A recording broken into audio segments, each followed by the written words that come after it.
நாளாகமத்தின் 2ஆம் புஸ்தகம் 18ஆம் அதிகாரம். யோசபாத்துக்கு மிகுந்த ஐஸ்வர்யமும் கனமும் உண்டாயிருந்தது. அவன் ஆகாபோடே சம்பந்தம் கலந்து சில வருஷங்கள் சென்ற பின்பு சமாரியாவில் இருக்கிற ஆகாபிடத்துக்கு போனான். அப்பொழுது ஆகாப் அவனுக்கும் அவனோடு இருக்கிற ஜனத்திற்கும் அநேகம் ஆடு மாடுகளை அடிப்பித்து கீலேயாத்தில் உள்ள ராமோத்திற்கு வரும்படி அவனை ஏவினான். எப்படி எனில், இஸ்ரவேலின் ராஜாவாகிய ஆகாப் யூதாவின் ராஜாவாகிய யோசபாத்தை நோக்கி, கீலேயாத்தில் உள்ள ராமோத்துக்கு என்னோடே வருகிறீரா என்று கேட்டதற்கு அவன், நான் தான். நீர் என்னுடைய ஜனங்கள் உம்முடைய ஜனங்கள், உம்மோடே கூட யுத்தத்திற்கு வருகிறேன் என்றான். பின்னும் யோசபாத் இஸ்ரவேலின் ராஜாவை பார்த்து, கர்த்தருடைய வார்த்தையை இன்றைக்கு விசாரித்து அறியும் என்றான். அப்பொழுது இஸ்ரவேலின் ராஜா 400 தீர்க்கதரிசிகளை கூடிவரச் செய்து, நாங்கள் கீலேயாத்தில் உள்ள ராமோத்தின் மேல் யுத்தம் பண்ண போகலாமா போகலாகாதா என்று அவர்களை கேட்டான். அதற்கு அவர்கள், போம், தேவன் ராஜாவின் கையில் அதை ஒப்புக் கொடுப்பார்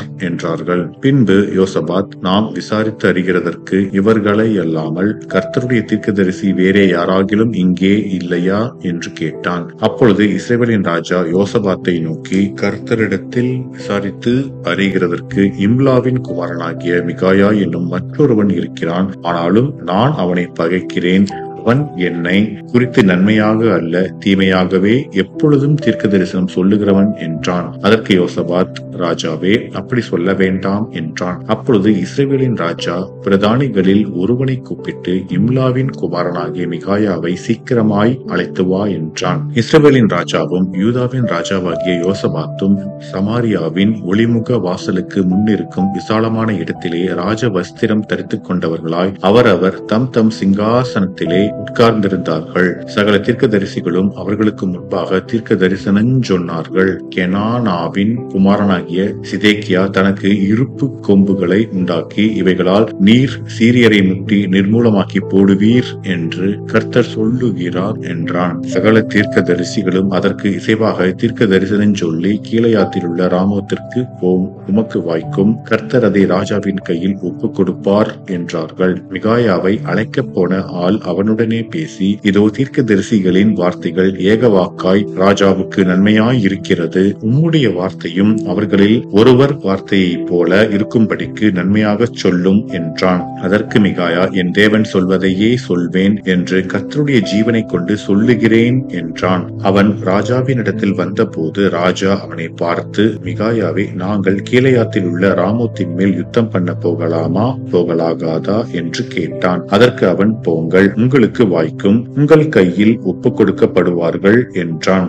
ராஜா அவனை பார்த்து, நீ கர்த்தருடைய நாமத்திலே உண்மையை அல்லாமல் வேறொன்றையும் என்னிடத்தில் சொல்லாதபடிக்கு நான் எத்தனை தரம் உன்னை ஆணையிடுவிக்க வேண்டும் என்று சொன்னான். அப்பொழுது அவன், இஸ்ரவேலர் எல்லாரும் மேய்ப்பனில்லாத ஆடுகளைப் போல மலைகளில் சிதறப்பட்டதை கண்டேன். அப்பொழுது கர்த்தர், இவர்களுக்கு எஜமான் இல்லை, அவரவர் தம் தம் வீட்டிற்கு சமாதானத்தோடே திரும்ப கடவர்கள் என்றார் என்று சொன்னான். அப்பொழுது இஸ்ரவேலின் ராஜா யோசபாத்தை நோக்கி, இவன் என்னை குறித்து நன்மையாக அல்ல தீமையாகவே தீர்க்க தரிசனம் சொல்லுகிறவன் என்று நான் உம்மோடே சொல்லவில்லையா என்றான். அப்பொழுது அவன் சொன்னது, கர்த்தருடைய வார்த்தையை கேளுங்கள். கர்த்தர் தம்முடைய சிங்காசனத்தின் மேல் வீற்றிருக்கிறதையும் பரமசேனை எல்லாம் அவர் வலது பக்கத்திலும் அவர் இடது பக்கத்திலும் நிற்கிறதையும் கண்டேன். அப்பொழுது கர்த்தர், இஸ்ரவேலின் ராஜாவாகிய ஆகாப் கீலேயாத்தில் உள்ள ராமோத்தில் போய் விழும்படிக்கு அவனுக்கு போதனை செய்கிறவன் யார் என்று கேட்டதற்கு ஒருவன் இப்படியும் ஒருவன் அப்படியும் சொன்னார்கள். அப்பொழுது ஒரு ஆவி புறப்பட்டு வந்து கர்த்தருக்கு முன்பாக நின்று, நான் அவனுக்கு போதனை செய்வேன் என்றது.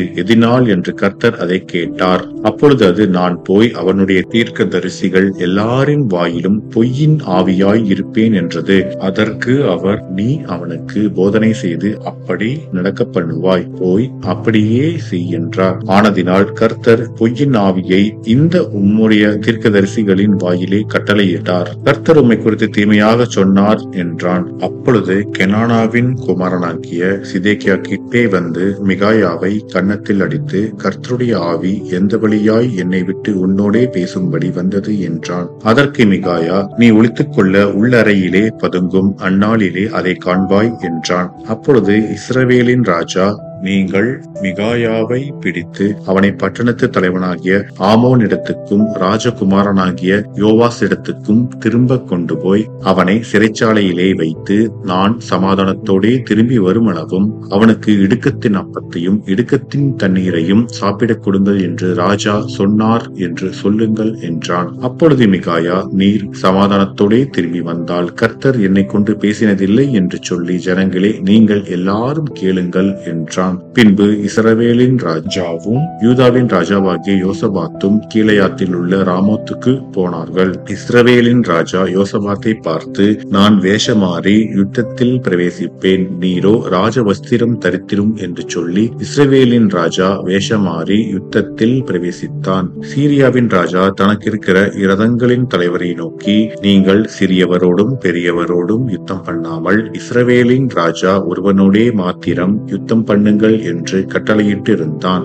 ஆதலால் இரதங்களின் தலைவர் யோசபாத்தை காண்கையில், இவன்தான் இஸ்ரவேலின் ராஜா என்று சொல்லி யுத்தம் பண்ண அவனை சூழ்ந்து கொண்டார்கள். அப்பொழுது யோசபாத் கூக்குரலிட்டான். கர்த்தர் அவனுக்கு அனுசாரியாய் இருந்தார். அவர்கள் அவனை விட்டு விலகும்படி தேவன் செய்தார். இவன் இஸ்ரவேலின் ராஜா அல்ல என்று இரதங்களின் தலைவர் கண்டபோது அவனை விட்டு திரும்பினார்கள். ஒருவன் நினையாமல் வில்லை நாணேற்றி எய்தான். அது இஸ்ரவேலின் ராஜாவினுடைய கவசத்தின் சந்துக்கிடையிலே பட்டது. அப்பொழுது அவன் தன் சாரதியை பார்த்து, நீ திருப்பி என்னை இராணுவத்துக்கு அப்பால் கொண்டு போ, எனக்கு காயம் பட்டது என்றான். அன்றைய தினம் யுத்தம் அதிகரித்தது. இஸ்ரவேலின் ராஜா சீரியருக்கு எதிராக ரதத்தில் சாயங்காலம் மட்டும் நின்றிருந்து சூரியன் அஸ்தமிக்கும் போது இறந்து போனான் என்பதே. ஆமென்.